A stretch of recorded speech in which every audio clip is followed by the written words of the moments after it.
Bonjour.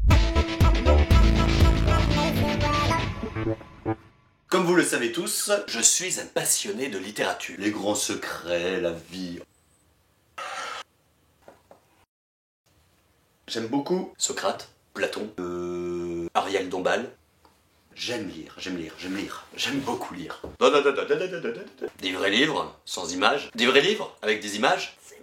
Des magazines, des sites internet, des livres de cuisine. Oui, c'est de la littérature aussi. Il y a des mots dedans. J'aime la cuisine. La cuisine pour les nuls, la cuisine des célibataires, la cuisine des célibataires tome 2, la cuisine pour les un peu plus nuls. Mais aujourd'hui, je vais vous parler de ce livre de cuisine. Livre de cuisine en anglais. Je suis bilingue. Celui-là a une petite particularité. Il se reflète avec la lumière du jour. Voilà de la particularité. C'est un vrai livre. Je n'y croyais pas et j'ai cru que ça n'existait pas, que c'était une blague. Ce n'est pas une blague, c'est un livre de cuisine qui a été écrit par quelqu'un qui fait de la cuisine. Cette personne s'appelle Paul Forty Fountainroder. On pourrait croire que oui, en fait, c'est un livre pour faire des flambis. Mon Natural Harvest. Natural. Une bonne recette, avant tout, part de bons ingrédients. Donc, regardons ensemble. Là, blablabla. Cocktail. High protein smoothie. Strawberry, je place les résultats. Ça a l'air bon, tout ça. Ah, des moules. C'est un bouquet anglais, mais ils utilisent des mots français aussi. Ah, la cuisine. Je sais pas quoi. Du maïs. With good gravy. Good gravy, du verbe good gravier. J'aime. Oh, des pâtes. Et même du truc avec du jus. Le fameux flambi. Comment qu'on fait pour mettre la languette dessus? Toutefois, il y a des choses que je ne comprends pas encore dans le livre de recettes. Je parle anglais couramment, mais certains mots m'échappent. A collection of semen-based recipes. Semen-based? Allez chercher sur internet.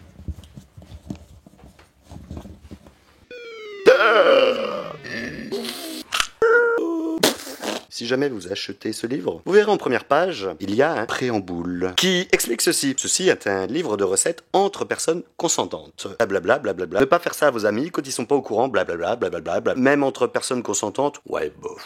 Hein, Bear Grylls? Eh bien, testons. Je crois que j'ai tout en stock.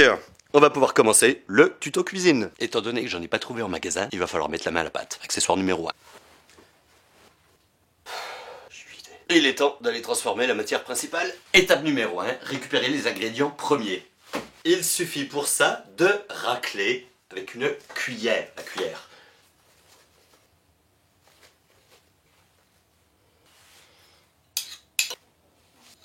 C'était quand même plus cool à produire qu'à récolter. Et vous répétez ça avec tous les mouchoirs. Ah non, ça, c'est de la cocoyote. C'est bon la cocoyote. Que dit notre recette? Il faut des nouilles. J'ai pas de nouilles, mais des spaghettis, ça ira. Il nous faut de la sauce chili. Ça vient du Chili. Un bouillon de légumes. Ça fera l'affaire aussi. Tu peux être vegan quand tu avales. De l'ail. Du gingembre. Bam. T'en connais beaucoup qui ont du gingembre à la maison? Moi j'en ai. Enfin bon, je vais aller l'acheter. De l'huile. Là, ça commence à chier. De la sauce soja. J'en ai pas, mais j'ai pris du sirop d'érable à la place. Les Canadiens, ils aiment le soja. Ça pousse pas chez eux. Sauce soja. Sirop d'érable.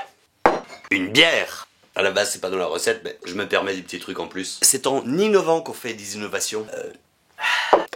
Carottes. Brocoli.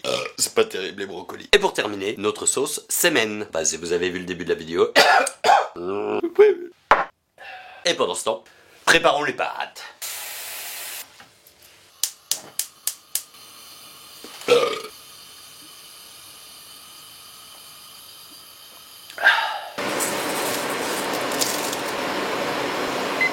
Il n'y a plus qu'à attendre.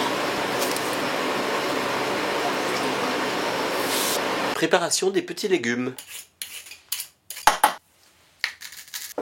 Du gingembre poilu. Je suis le gingembre. Oups. Je n'ai pas de nez. Ça s'épluche pas ça. Comment ça marche? Une gousse d'ail. Ah merde, il y en a deux. Oups. Une gousse d'ail, c'est comme un quartier de clémentine, mais tu pues de la gueule après. Et on prépare le bouillon. Double bouillon, de côté, les herbes et... je sais pas. La recette nous dit de réduire en petits morceaux les légumes pour les incorporer dans les pâtes. Merde. Oh, mon livre de recettes! On va se demander ce qu'il y a dedans maintenant. Réservez l'ensemble dans une assiette.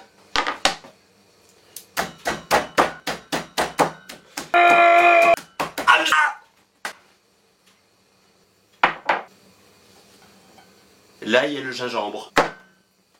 Oh, c'est plus ça. Oh.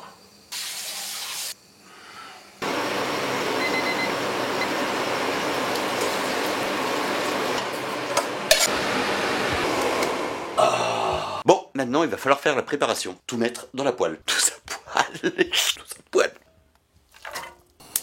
L'huile. Pas avoir peur d'en mettre sinon ça colle. Rajoutez la sauce piquante.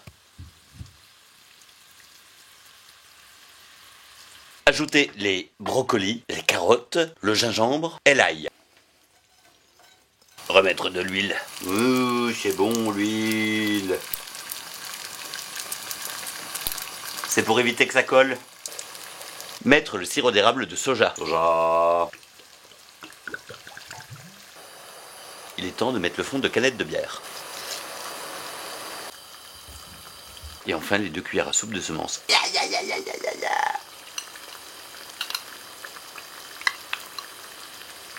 Soyez généreux.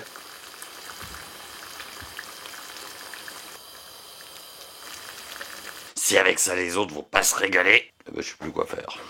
Maintenant, voyons la partie la plus compliquée. Séparer l'huile du reste. Oh.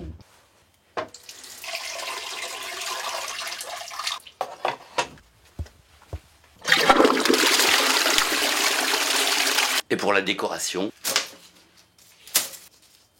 du poivre. Oups. Tadam! Des linguini à la spaghetti, brocoli, carottes, gingembre, concombre. Merde, c'était dans l'autre vidéo ça. Et avec sa décoration du chef. En toute franchise, moi je sais ce qu'il y a dedans. Ça me tente pas du tout. Mais je suis sûr que j'ai des amis qui en voudront. Que fais-tu dans ces cas-là? Tupperware. Congélateur. Ça se garde longtemps.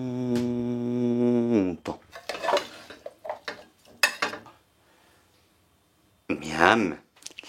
Et maintenant, tu peux le mettre au congélateur. Concernant le surplus de foutrine, le trop-plein, on remplit le bac à glaçons avec le surplus. Le livre dit que ça se conserve très bien au congélateur. On sait jamais pour un prochain tuto cuisine. Attends.